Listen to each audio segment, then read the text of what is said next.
If you're a NICU nurse and you're going to be admitting a baby whose mom had preeclampsia, what kind of things can you anticipate looking for in this baby?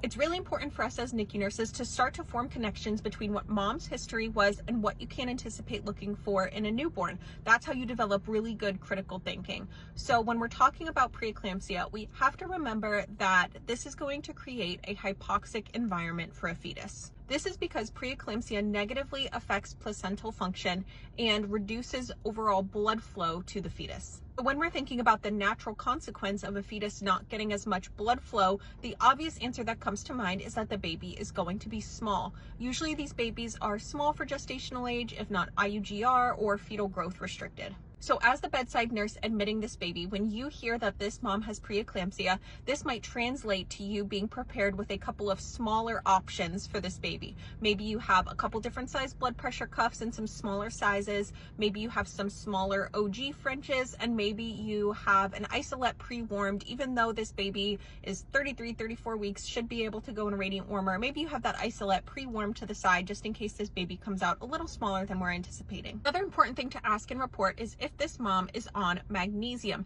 Now, a lot of times moms with pre-E are given magnesium to help prevent seizures and to help manage their blood pressure. And we also like magnesium because it does have some neuroprotective effects in the preterm infant. But these babies usually come out with a little bit of low tone and possibly some secondary apnea. So these are some things to anticipate in your baby if mom was given mag.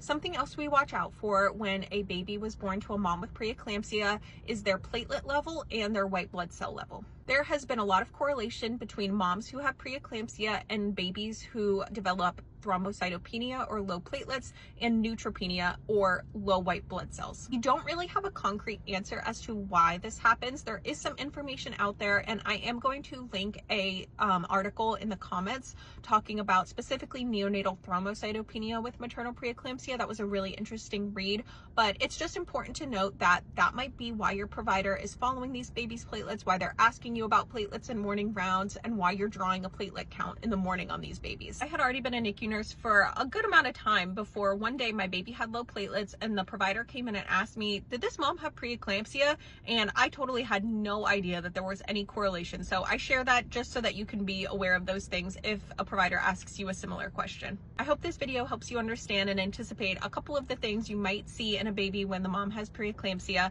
and let me know if you have any other topics you're interested in or if this video was helpful to you.